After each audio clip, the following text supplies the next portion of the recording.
I'm going to turn the microphone over to our guest for this evening, Julia Duclon, who has come back from the past to spend some time with us and tell us about her home.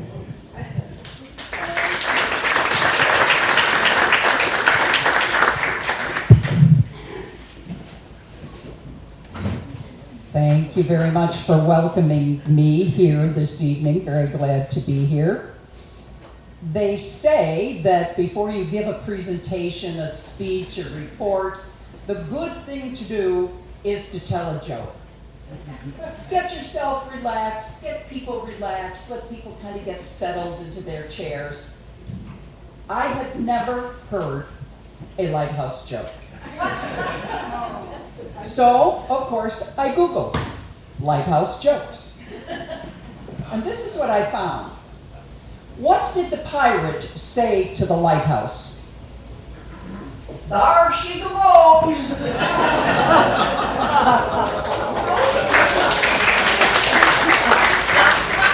Thank you. I know. That will be the end of lighthouse jokes for the evening. But thank you for that reception. As Amy mentioned, we opened the Lighthouse this weekend, and we had some wonderful, wonderful visitors at the Lighthouse, very much in keeping with the family theme that we're specializing tonight in under the topic of family matters. We had a young couple celebrating a birthday. We had a young couple celebrating a 4th wedding anniversary. We had 2 wedding groups gathering later for a wedding. 2 family groups, gathering later for a wedding. And we had a group with Granny celebrating her 80th birthday. So appropriate for the family life that we celebrate and share at Eagle Bluff Lighthouse. Those charming family events really echo from the Duclon family's 35-year residence at the Lighthouse with their 7 sons. And as Amy mentioned, make the Lighthouse a wonderful place to volunteer. Now, a little bird, an eagle, told me that we have a Duclon family descendant in the house this evening. If she would be willing for me to recognize her, I would love to do so. Do I have permission, Judy? We have Judy Bird with us, who is a direct descendant of our Duclon family lighthouse.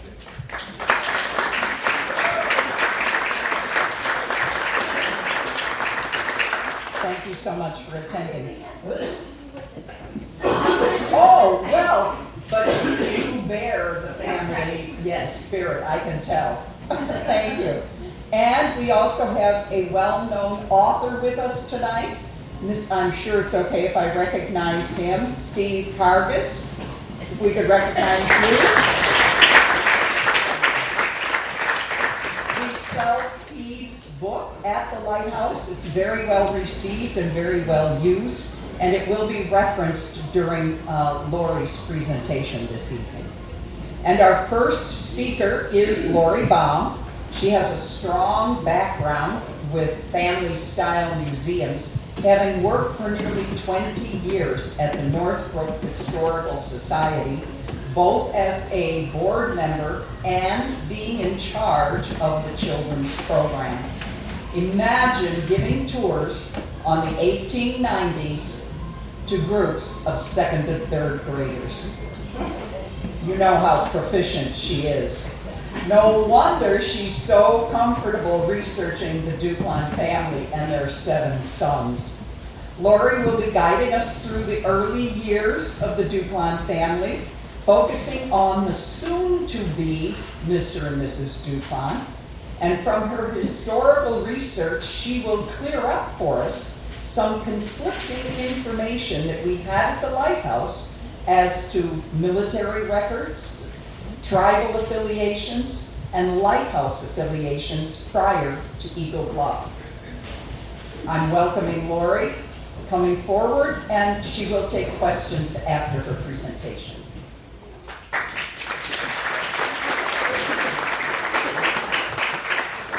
Hello, everyone. Thanks, Ann. So this is probably the only colored photo that I have for the slides. I've gone through a lot of books and kiss it. And Chuck and I just thought that this would be a fun one to start with. I've gone and done a lot of fact checking. There's no fake news in this now. All right, so I'm going to start with the Ambrose family. So that was Julia's maiden name. And her father was Ambrose, I'm wrong, that's a Davenport family. Her father was Ambrose Jr. Davenport. And her grandfather was Ambrose Sr. Davenport. And this is where they lived, on Mackinac Island. But even before that, as far as the genealogy goes, for the Ambrose Davenport name, and prior to that, the family itself came from England way in the late 1600s. So they were here a long time from England. And her ancestor was actually fought in the Revolutionary War, and he was a patriot. And Ambrose Davenport Sr. was born in 1772 in Virginia. He married a Scotch woman from Scotland. She came over, Elizabeth Blanchard, and they married and started having children, but I couldn't find too much about her as far as just coming from Scotland. Ambrose, growing up in Virginia, went for military training in Richmond, and in 1796, and so he was, when he got to Mackinac Island, he was, with his regiment, he was a corporal, and then soon became a sergeant. He was promoted. Here's Fort Mackinac. Big, huge fort. The British built it in 1780, and then by 1796, the Americans had taken control. During the War of 1812, the British Army captured it from the Americans, and they had a fur trade operation there because of the strategic location of the island. Fur trading was really big there. Sergeant Davenport got involved in the War of 1812, and he ended up being known and famous for not accepting the order by the British when they took over to become a Brit. And he said, I was born an American, and I will die as an American. So he was very adamant on that. All right? So the other thing I wanted to show you on this was this building right here. In the 1780s and 90s, it was the Mackinac Indian Agency House, and it was a critical part of the island community's history. The newly formed United States government formed a treaty with the Native Americans, and they gave out annuity payments. And they were given to the groups as well as help them program to be civilized and into the transformation of being white American, as you probably have heard quite a bit about that. If you look here on the front, those are the Indian teepees. Those are the Indian teepees on the beach where they were living and fishing. So you had the Indians living, and then you had the agency house, and then the fort. So Ambrose Davenport was given 80 acres on Mackinac Island, and that was a big deal. That was a big deal for him. And they lived there, and he farmed potatoes, and did that, and a lot of family members lived in the log house. So this is the 1830 federal census for Mackinac Island, and about in the middle is Ambrose's name. And in 1830, this is the fourth census of the United States. The census started in 1790. And women and children were just tick marks at that time. Yeah, don't get me started on that. But at any rate, that's the way it was, so it's history. And Ambrose Davenport, and then all those little columns up in here talk about, male, female, age under 5, age 5 to 10, and go on in age, and then you would qualify to be in one of those boxes, depending on your age. So in 1830, Ambrose Jr. was alive, and he was, he was born in 1801, so he was getting there. Ambrose Sr., though, was a founding member of the Presbyterian Church on Mackinac Island when it was chartered. So Ambrose Sr. died in 1858. And we're going to now talk about Ambrose Jr. And he was born in Detroit in 1801 as Ambrose Sr. and Elizabeth came up to Mackinac Island from Virginia and such. And so Ambrose Jr. grew up on the island, and he became a fur trader. And he worked for the American fur trade. He was out in northern Wisconsin and Minnesota working for the American fur trade. And this is where he met his wife, Susan. And she was a Chippewa. And they were married in 1835. So she was actually a half Chippewa. Her father was French, and he was a French fur trader who came over from France, and he married a full Chippewa woman. And so Susan was born in Red Lake, Minnesota, and when she married Ambrose, they moved around the Indian country up in Chippewa area there, Minnesota, Wisconsin, Lake Superior. And in 1837, the treaty with the Lake Superior Chippewa tribe was given to Ambrose and other people that had Native American heritage. So after moving around for several years, the young family came back then to Mackinac Island. Susan had 12 children in 28 years. Don't you love it? Julia Davenport, the future wife of William, was the 7th child, and she was born on the island of Mackinac in 1845. And Ambrose was a fish inspector for many years until he got this job. In the 1850s and 60s, Ambrose was the principal lighthouse keeper for I'm going to butcher the name, the Skilligalee Light. And it was actually west of Mackinac Island on where the straits are, and then further west, just a little bit west.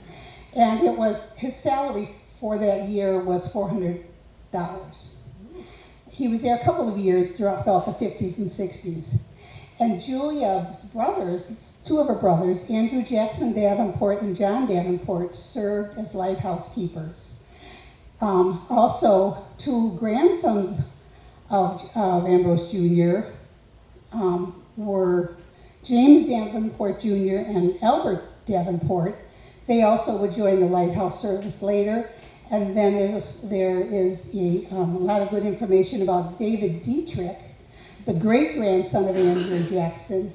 He volunteered in 2008 as a lighthouse keeper. So they really enjoyed their occupation. So by 1870, this is the census, what it looks like in 1870.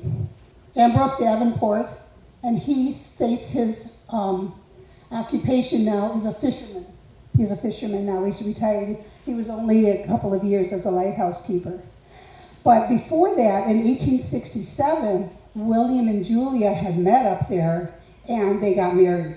So William Duclons and Julia, in 1870, were living with a whole lot of the Davenports. There's James, here's William Duclons, he was a fisherman, here's Julia, and then 3 of their first of the 7 boys. So they were all living together with the Ambrose Ambrose Davenport Jr. family. Then in 1879,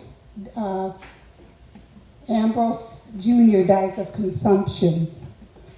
And Susan, his wife, the half Chippewa, is a widow, and she's living with her son Andrew on the shore of the island. And you can see that there are teepees along the beach, and it was, pretty rough, really. Susan died in 1888. So I'm going to go now to the Duclon family genealogy history. And William's parents were Claudius and Sophia Duclon. Claudius came from France through Canada. His family came from France through Canada, and he was actually born in Canada in 1824. And he came to New York as a boy with his family and settled in the Jefferson County, Alexandria Bay, which is really at the eastern end of Lake Erie. So he married Catherine Sophia Culler, and her family name is Van Culler. And I probably pronounced it wrong because it's from the Netherlands and I don't know that language or those accents. But her father served in the War of 1812, and her grandfather was also a Revolutionary War patriot. So they lived in Alexandria Bay, and she had to get remarried, unfortunately, when Claudius died. Claudius Duclon from France died at age 54. So Sophia remarried, and she became Grandma Griffin, if any of you read about that. And she lived to be 104. She married a young man, or not young at the time, but a family that was in Alexandria Bay. They got married, and he died, and then she still lived on. So, but in 1845, that's when William Duclon was married. And Alexandria Bay, Mackinac Island, and now Eagle Bluff are very similar in a lot of ways with being summer resort towns and fishing villages and such. So he kind of stayed in that same little area of, what the town felt like as a town at that time, as a village. Very similar to each other. So William grew up, and his siblings knew how to sail and play music. And then when he became a young man, William sailed the Great Lakes until the Civil War broke out. So he was just barely 18. A few months after being 18, he enlisted into the Union Army, New York 14th Regiment, Company K, heavy artillery. So this is what he worked with, the big guns. And he was enlisted in December of 1863, and his physical description is 5 feet 8 inches tall, light complexion, blue eyes, and brown hair. And after training in December of 1863, he was involved in several battles in Virginia, with his last battle being the Battle of Petersburg in June of 1864. So, during the mid-June battles of Petersburg, William was shot in the thigh muscle of his left leg, Since he could not answer the muster roll call the next day, it was recorded that he was a deserter. Well, they were busy. I'm not giving them excuses, but, you're not there. Why aren't you there? There's all sorts of reasons. So that was later a problem, though, with his pension. So a few weeks later, he was located at the Methodist Church General Hospital in Alexandria, Virginia. And the medical record states that it was a flesh wound where the bullet entered the left thigh muscles posteriorly and at the junction of the middle and upper third, passing out directly. So he was in the hospital for several months, and then while he was convalescing, he was in Alexandria, Virginia. He was discharged in November of 1864. So I'm going to speculate that this injury saved his life because he did not go back at all into the battle, which ended up being a controversy later with his invalid pension.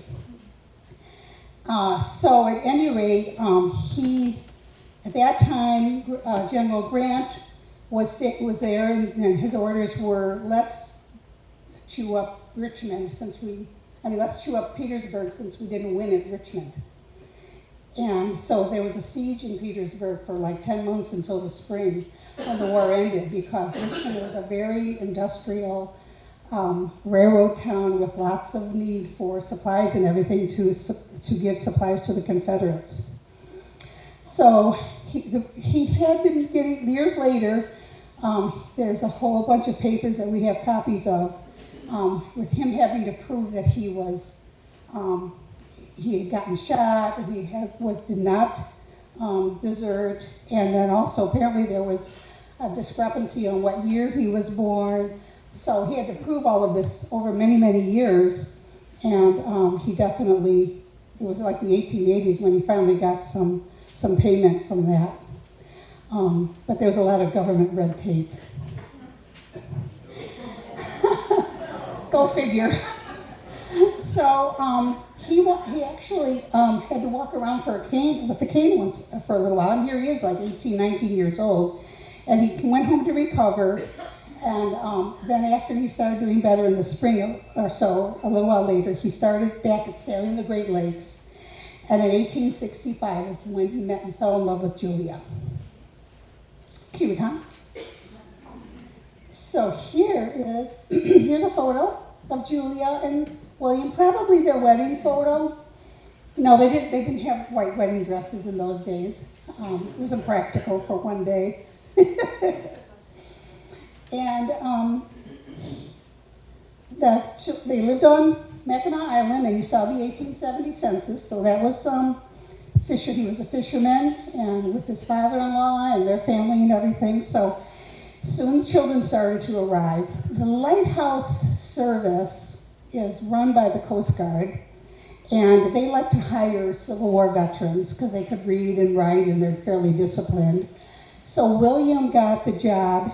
He passed the lighthouse exam, and from August of 1873 to November of 1874, so not very long, William's first appointment as second assistant was at the Waugoshance Light in Lake Michigan, which is west of Mackinac City.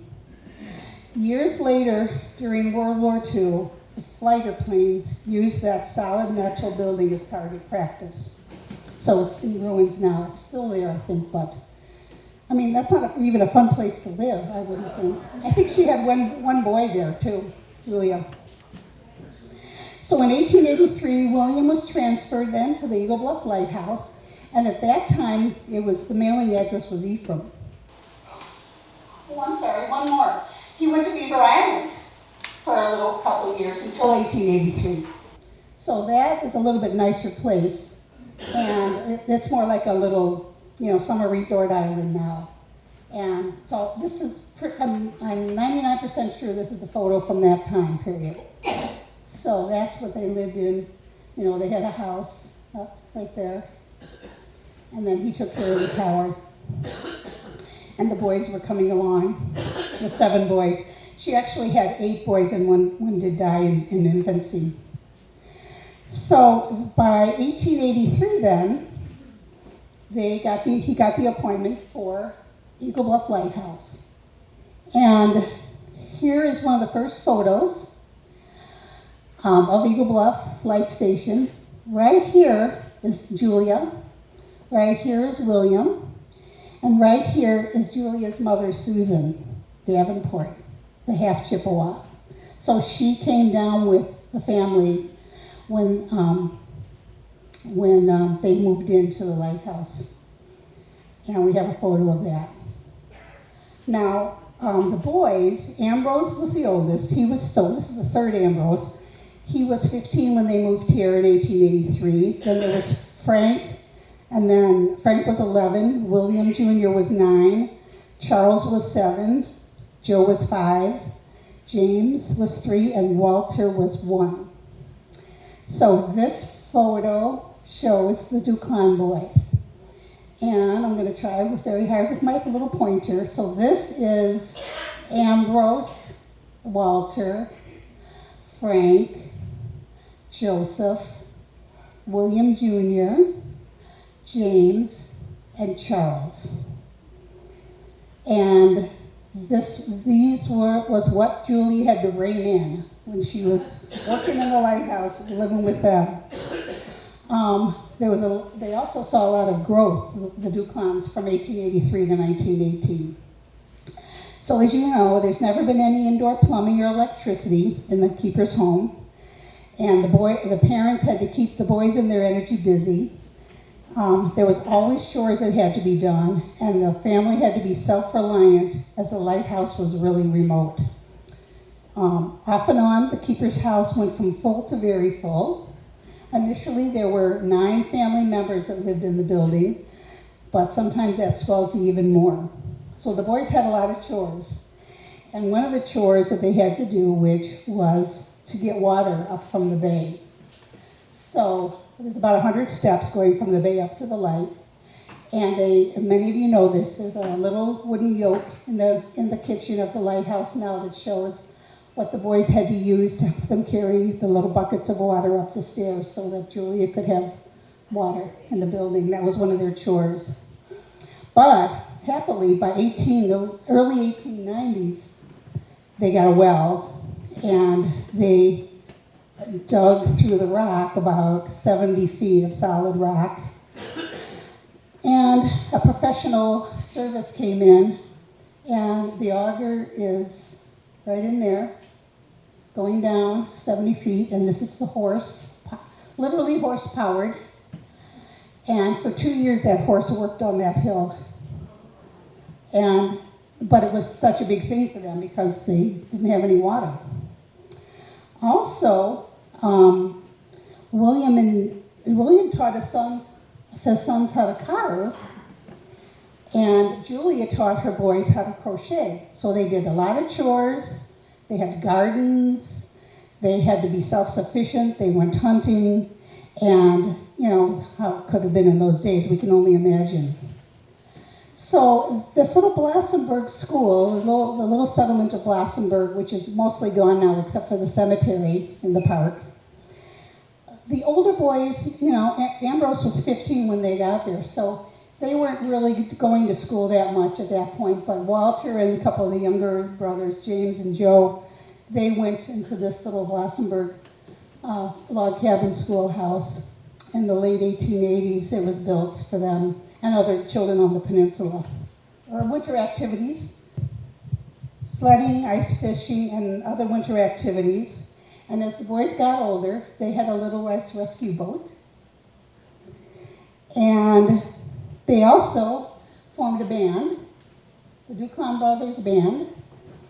And William and Julia helped them learn how to be musical and learn these instruments. So William bought a rosewood parlor piano. It was $50, and they brought it to the lighthouse, but they couldn't get it inside the lighthouse, so they they cut off the legs, put screws in them, and they would take the screws off so they could get the main part of the piano through the window. And the boys would go out into the country, into the county at the Grange Halls and play for fun and all night long and have a great time. Walter played the little guitar here. There was also an accordion, and there's a bass fiddle, and the bow for the bass fiddle. The bow for the bass fiddle the strings are horsehair. And one other little distinguishing feature on this you may notice is that it's missing an octave. So the Duclon brothers had great fun with their musical talent. There was also an accordion and harmonica, other instruments. Charles, when he was a young boy, maybe a middle-aged boy, broke his leg, and he learned how to carve. His dad taught him how to carve, and so he would look out the window while he was convalescing from his broken leg, and he made this wooden schooner out of soft wood and carved it. This is Charles years later with his wife, Edith, and the schooner is in the lighthouse. It's back into the lighthouse with us now. So we really enjoy seeing that. It's pretty cool. Ambrose was the first to get married. The oldest one got married in 1889. But by 1907 or 1905, all 7 boys were married. When newlyweds, Julia, the mother of the boys, required the young couple to live with them in the lighthouse. She wanted her daughters-in-laws, to learn the way of the Chippewa, and as well as helping with the housework and cooking and such. They had the guest bedroom to themselves, and Julia they were making bread and cookies and all sorts of things. So these are her daughter-in-laws and some other friends that are celebrating one of the weddings. So here's the 1900 census. You're going to see William here, Julia, Frank, James, some of the older boys. He's a lighthouse keeper. And now there's William Jr. and his wife. All these, there's like 20-some people here, all connecting into the, and up here, Joseph. So they lived together, but the boys had a fishing village, a fishing business in Shantytown, which is now known as Nicolay Bay. So I found this photo, and I went to the location where I thought it was taken, and it looks to me as though this is where the concession stands are of Nicolay Beach, right in here.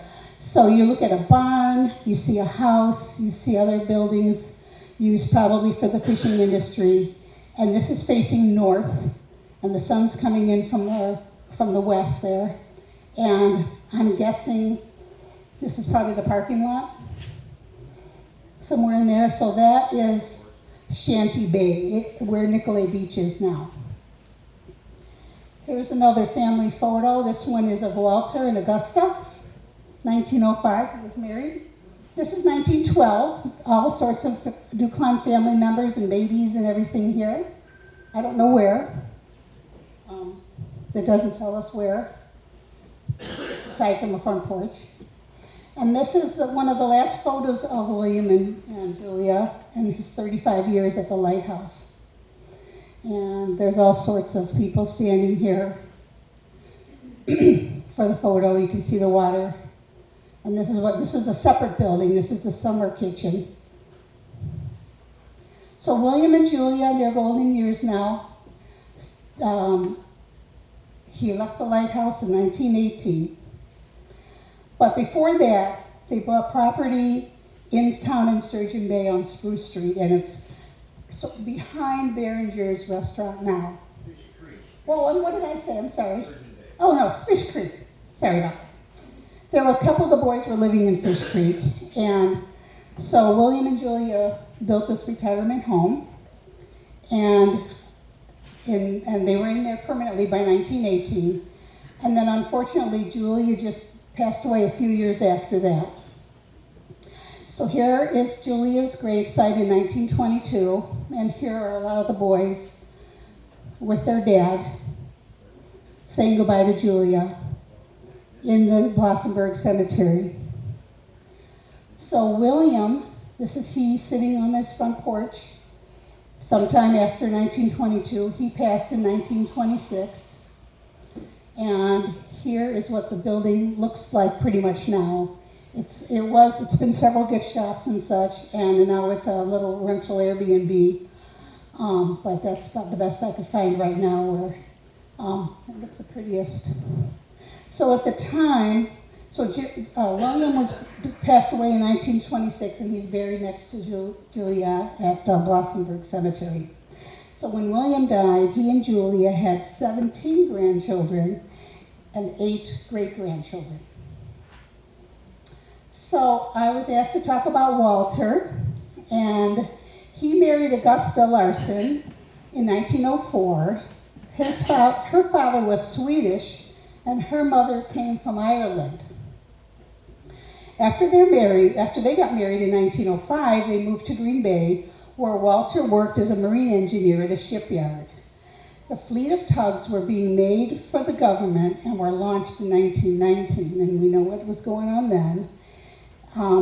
So he also sailed the Great Lakes.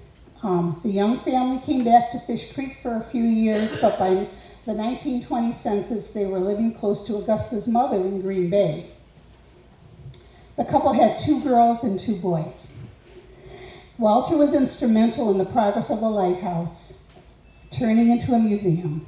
Initially, he read an article in the Green Bay Press, and in the early 1960s, the Door County Historical Society took on the huge challenge of restoring and developing Eagle Bluff Lighthouse.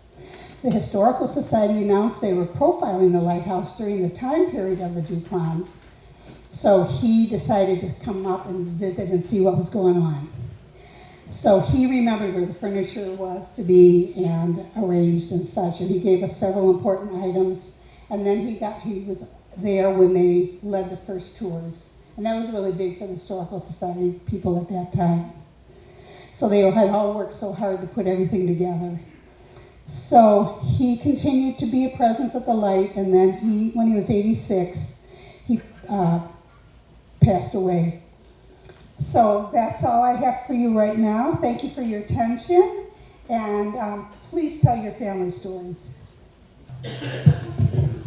As we switch to the second half of our presentation on family matters, I'm just going to say a few words about another of our beloved family members in our Family Lighthouse series, and that is Mary Ann Blahnik. Mary Ann Blahnik died in December of 2022. She and her husband Joel were resident volunteer light keepers, very committed to our sister lighthouse on Chambers Island. They were seasoned lighthouse keepers, living at the light, tending the grounds, and sharing their knowledge with visitors. She spent time researching the light and the island to help preserve the local history of the island, Chambers Island. She made friends with neighbors who helped with the repair projects because they had a very minimal budget from the town of Gibraltar. And they also helped with boat rides. They had to hitch boat rides to get out to the island, and helped with carrying supplies. So talk about having an extended family. Basically, Chambers Island was the family for the Blahniks. So we want to thank Mary Ann for her perseverance and her commitment over all those years. And now on to a very dedicated family man. Oh, thank you. Thank you to Mary Ann. Now on to a very dedicated family man, Ed Miller, who portrays Mr. William Duclon, and you heard about his family. He also portrays Henry Gaddy's at the Ridges Range Lights, where he had a whole other family. Yes, and his wife Sandy is here also. So draw your own conclusions from that. And he's going to talk about the connections between our sister lighthouses, both physically and among the keepers' families. Ed? Thank you, Ann. Here's a hint first, though. This is awful warm. Get your photo opportunities now, please. I know there's no inspectors in the group, so I can take this off pretty quick. So, right there. Hold on, okay.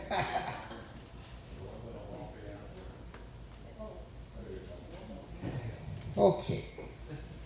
So anyhow, we're going to talk about the sibling lighthouses. There were several.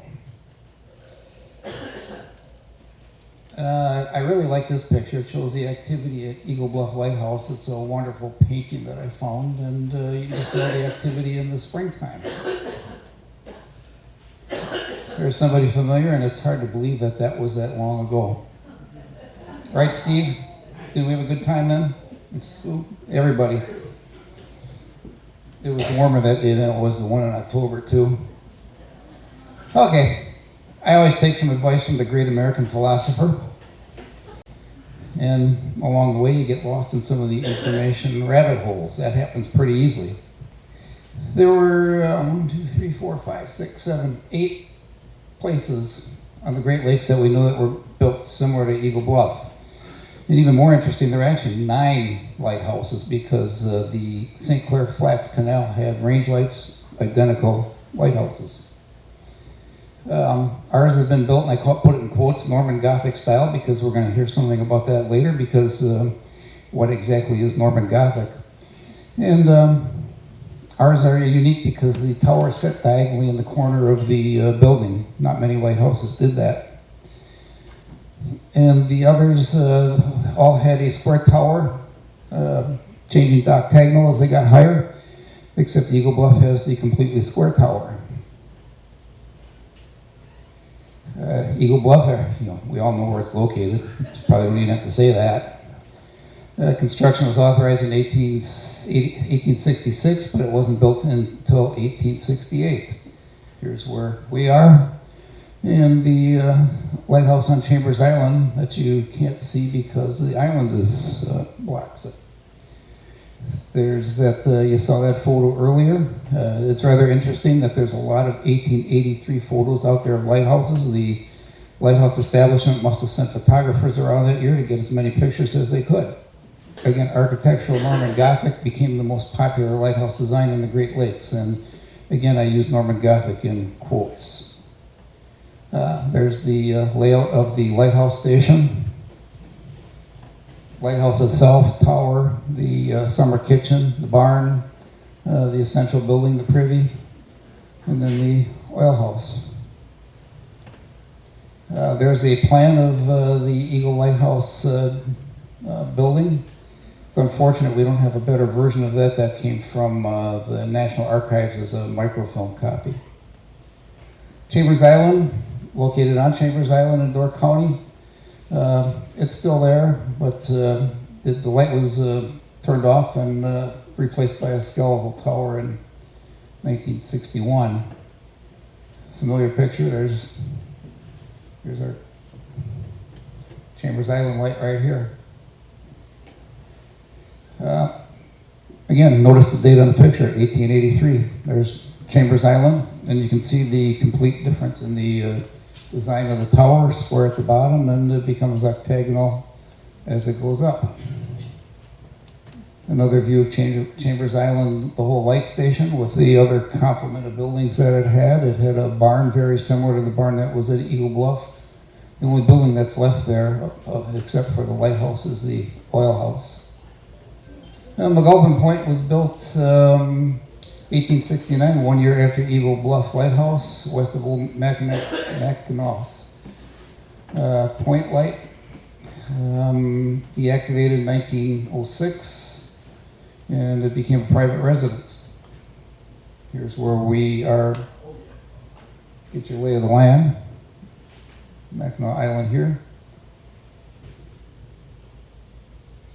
The property was sold in 1913 at an amazing price of $1,425. In 2009, Emmett County purchased it for $710,000. And James Davenport was one of the keepers there, as Laurie had mentioned. That's McAlpin Point Lighthouse in 1935. Unfortunately, it's got a naked top, just like Chambers Island. The lantern room disappeared. But later on, it was reconstructed by a company up in the area. Lovely artist rendering. And there's original plans for McAlpin Point, also used at Chambers Island and Eagle Harbor. The only thing is, in some of them, you'll notice that the towers change sides depending on where the location was. Eagle Harbor Light, Eagle Harbor in Keweenaw County, state of Michigan. It was one of several lighthouses that guided boats across Lake Superior. And here we see it right here. I don't know what French Fletchy's Otter Lodge is, but came with the map. There's Eagle Harbor Light Station. Notice the similarity to Chambers Island, except it's got a lantern room up on it yet. Another view of Eagle Harbor Lighthouse. It also had a fog signal building. St. Clair Flats Canal, lower and upper range lights are rather interesting. It's the only place I've ever seen called upper and lower other than Bailey's Harbor. And a little different reason, because there, It's the lower part of the canal and the upper part of the canal, whereas the range lights, the preachers that were there probably considered it upper because it was higher than the lower light. Over here we're in Canada, here we're in the United States, here's Detroit. St. Clair Flats upper range light, but it's got, notice the back, a little different detail than what the other lighthouses had. It's kind of got a little bit of a modified hip roof there. Same tower. I love the person right in here. That's the lower range light and its associated buildings. A little better picture, but again, similar design. Quite extravagant, I think, for range lights. White River Light on Lake Michigan, near the city of Whitehall, Michigan, and actually I didn't realize where exactly that was until I looked at the map. It's over on the other side of, in lower Michigan. I always thought it was up here somewhere. White River Light, built 1875. Note the similarities. Right there again. They have a little different back porch in there. It's, I don't know, what is that? What type of architecture that is, rather unique with the columns. Sand Island Lighthouse, located up in the Apostle Islands, built in 1881. And there it is, but it's rather interesting because now we're not brick there anymore. We're local stone. They actually even have a little entryway, kind of similar to what Eagle Bluff had. You notice not a very far distance to go to the privy. Somebody was rather thoughtful. Sand Island Light Station there again. The building plans for Sand Island Light Station, and one of the things I found interesting there is it's hard to read on there, but one of them is that's upstairs, the summer kitchen. This is the basement. That's where the cistern was located. And different at Chambers Island, the cistern is located in the basement here. Eagle Bluff, the cistern was located off to the side of the lighthouse, underground. Second floor, same layout with the bedrooms, the smaller bedroom. Elevations. Passage Island Light is up northeast of Isle Royale, Lake Superior. There's where it is. And again, another one made out of locally quarried stone. And it's got, I think this was its steam whistle building. Yeah, with the steam whistle. But again, very distinctive. They all have these little cross pieces with the finial at the top.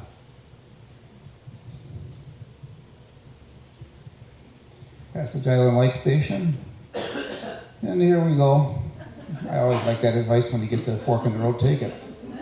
So then you look at those lighthouses, there's something unique. I don't know if anybody notices. When is a window not a window? You see this here on Eagle Bluff, the brick. I always thought, well, maybe they put a window there and they didn't want it. Chambers Island, same thing. McGulpin Point, there it is. And onward, Eagle Harbor. Actually, they got one in the tower blocked in too.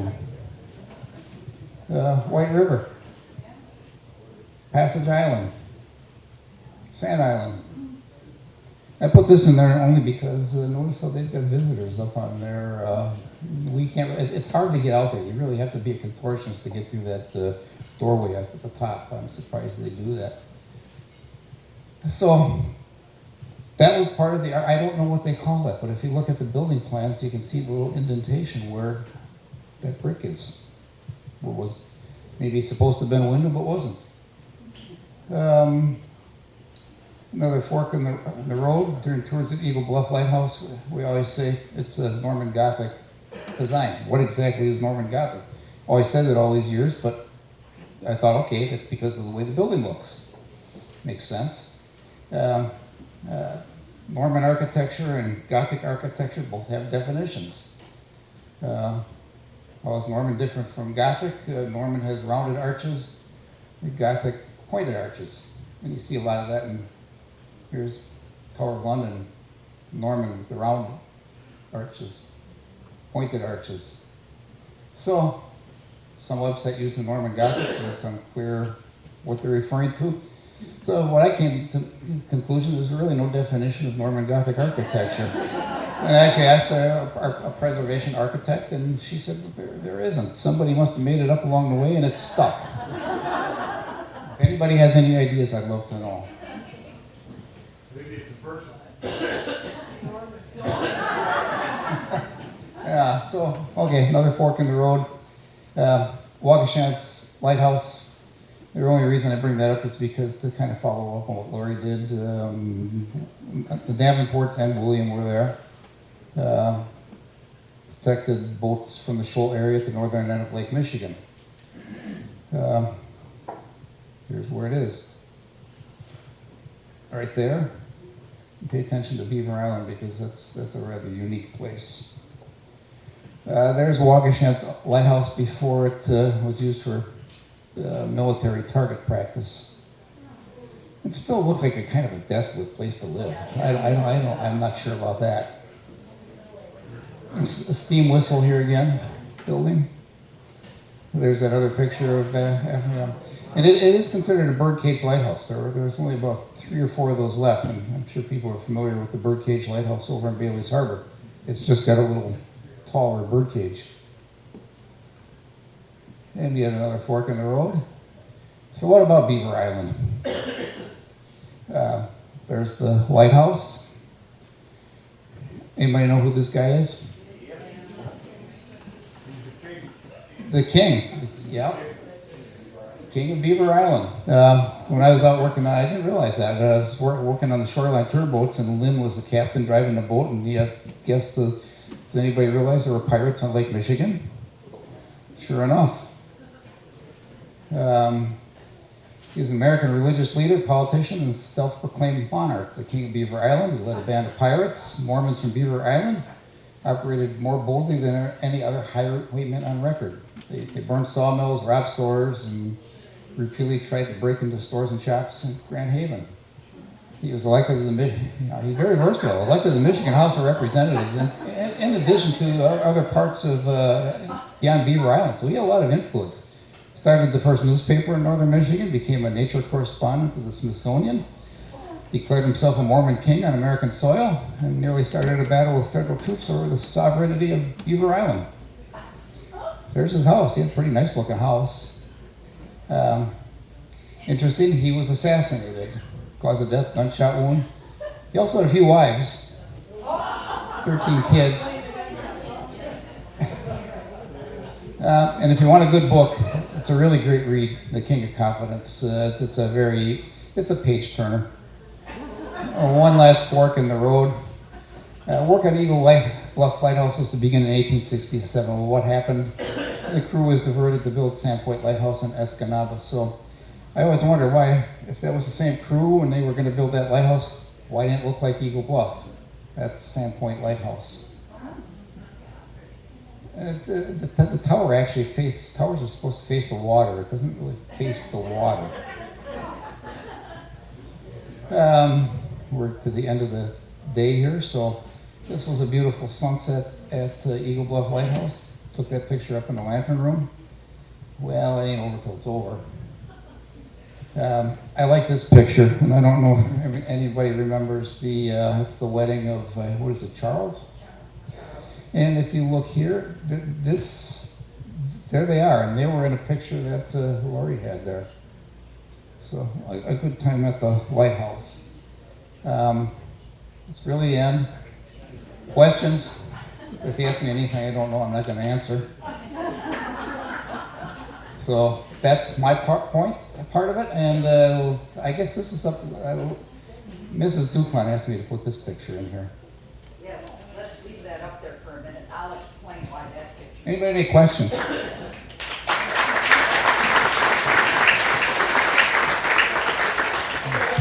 Yes, sir.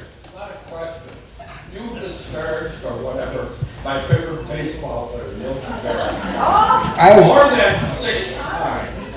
Well, I think I love his quotes. I think he had some fantastic. The one role, I think, for a minute,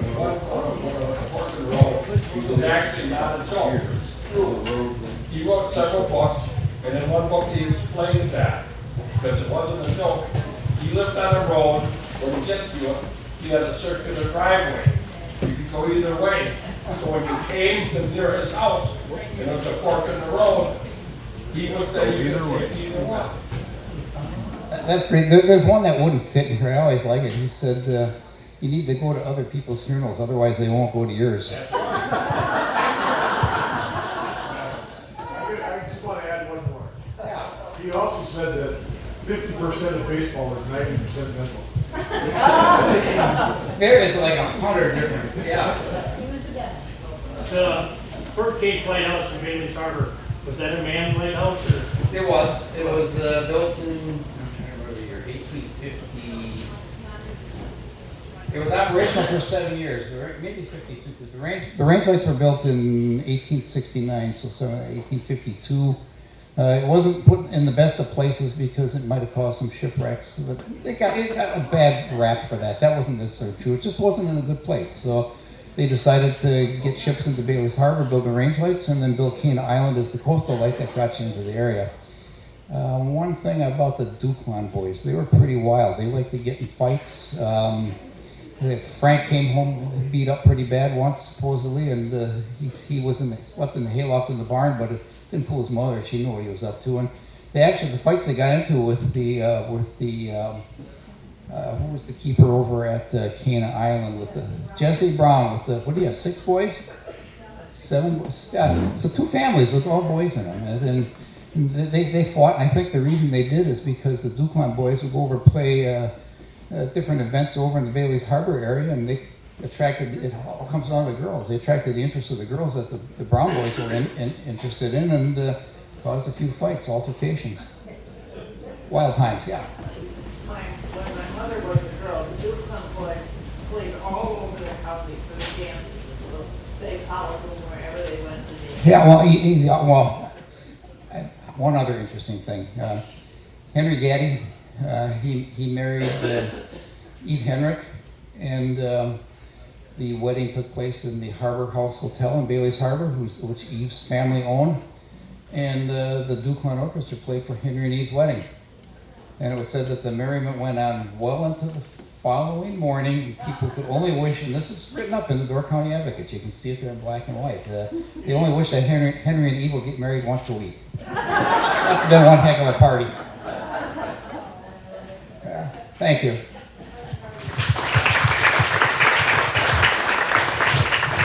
Thank you so much, Ed and Laurie. Oh my goodness, the amount of work that you guys have done researching all of this is just incredible.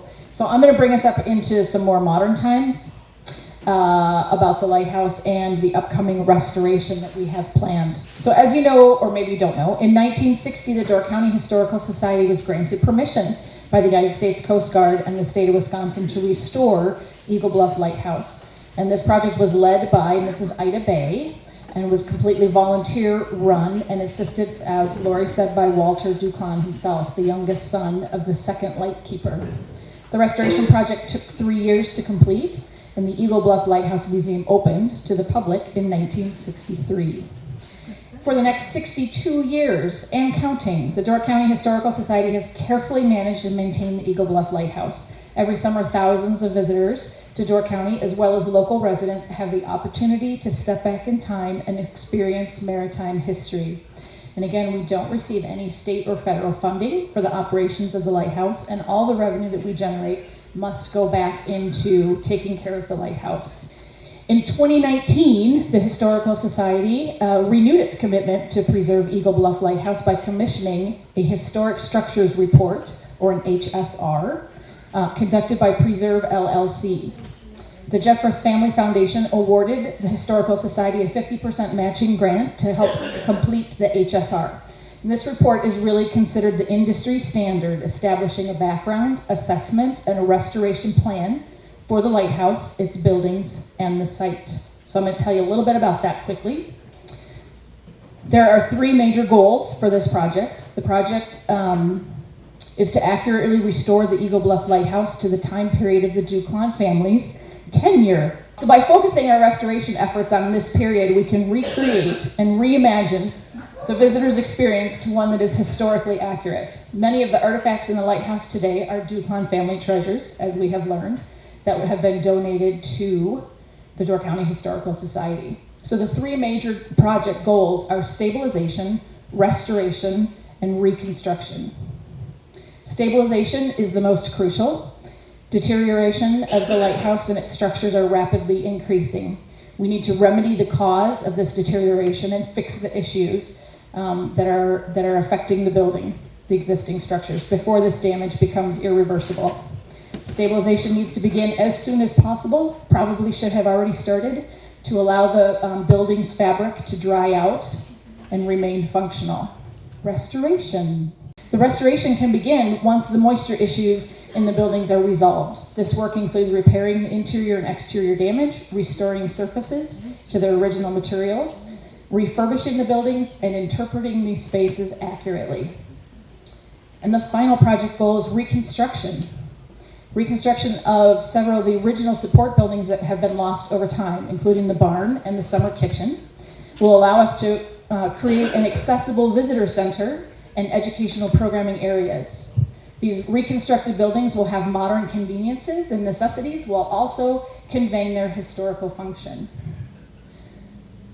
So once our project is complete, the Door County Historical Society will be able to significantly increase our outreach and programming opportunities, allowing the lighthouse to remain a historical resource as well as a museum, and once again be a social hub for the community. Eagle Bluff Lighthouse will also be able to attract even more visitors to the Peninsula State Park, thereby increasing our impact on the local economy. So we have determined that this project in its entirety will cost about $3.3 million. And in 2020, the Jeffress Family Foundation once again awarded us with a challenge grant of $1 million towards our restoration effort. To meet this challenge, we must raise $2 million by June 30th of 2023. Some of our early fundraising efforts were hampered by the pandemic and also further complicated by some unexpected transition in staffing, but we are now going full force. We have raised an additional $1 million to date, even though the deadline is looming, and we are hoping that we can reach our goal.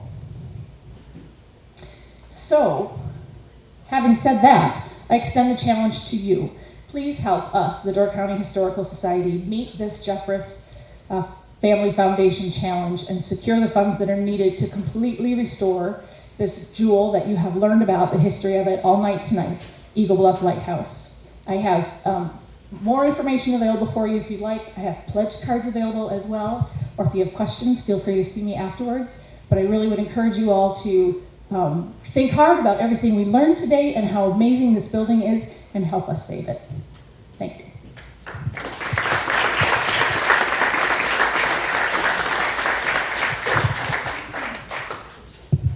Thank you, Amy. And to conclude this evening, I'm going to recognize two more very involved people in the lighthouse, one current and one historical. I'd like to recognize another author who has enjoyed writing about the lighthouse and whose books we enjoy, and that's Sue Jarish, who is with us this evening. Come on, Sue, raise your hand. She's written a series of books, all in Door County. They're available all over Door County, and one of them features a lovely lighthouse keeper's wife. So, just to let you know, if you look through that book, you may recognize somebody. The other author I would like to recognize is historic. That's Mabel Kalmbach Spencer, who was a family member of the Kalmbach family who lived in Sturgeon Bay. She was a writer. She was a preservationist. She donated many items to the lighthouse during the restoration. We have records of that. But she also wrote with a group that was originally called the Literati. And then I guess they wanted to encourage people to join, so they changed it to the Door County Writers Group, which would certainly make me more comfortable in joining, that's for sure. And she wrote a first-person story that deeply involves the lighthouse, and so I'm going to end with that story this evening. One summer, many years ago, my mother and sisters and I were spending a month in the old Kalmbach homestead on the shore of Detroit Harbor on Washington Island. We were surprised early one Sunday morning when our father and brother landed at the old log dock with a slow, clumsy old fish boat that had taken most of the night to travel from Sturgeon Bay. Sunday was a lively day with much excitement and many callers and no time for catching up on lost sleep. Early on Sunday evening, my father and brother started back to Sturgeon Bay, and for some forgotten reason, I went with them. Both men were utterly weary, could hardly keep awake. My father took the boat across the door and then said, "Mabel, do you suppose you could take the boat a while and let us get some sleep?" I was young and brash enough to think that I could do anything, so I agreed. The curve of Door Bluff hid the light on Plum and Pilot Islands, but the light on Boyer Bluff, one of the highest lights on the lake, was in full view. My father showed me just where on the stern of the boat I must keep that light until I passed Eagle Light, and then the exact spot where I must keep Eagle Light until I picked up Sherwood Point Light. He cautioned me about Sherwood Point, said that Green Island Light would show up at about the same time and seem the same brightness as Sherwood Point, but if I got them mixed up and turned toward it, we would be in Menominee instead of home in the morning. The men went to sleep on the hard seat in the stern, and I piloted the noisy, clumsy old boat down the shore. The night was clear and moonless, and the sky was filled with great golden stars. I floated in the stars above me and reflected all around me in the glassy swells, a beautiful sight. As I passed Egg Harbor, the sky began to lighten, and beautiful sunrise colors dyed the waves. I turned into Sturgeon Bay just as the sun topped the horizon and the slow, noisy old boat went popping down towards her dock. Since I had never docked a boat longer than our 16-foot launch, I was frightened for the first time on the trip. I had decided that I must leave the wheel and go back and wake the men when my father suddenly reached for the wheel. When I drive down that shore and see the chain of rocky reefs and islands that border it, I wonder, how did they leave such a rank greenhorn in charge? And then I remember how carefully I kept those lights where they belong. Evidently a carefully charted course that bypassed all dangers. And I am still grateful to Eagle Light for keeping one very green mariner out of trouble and shipwreck.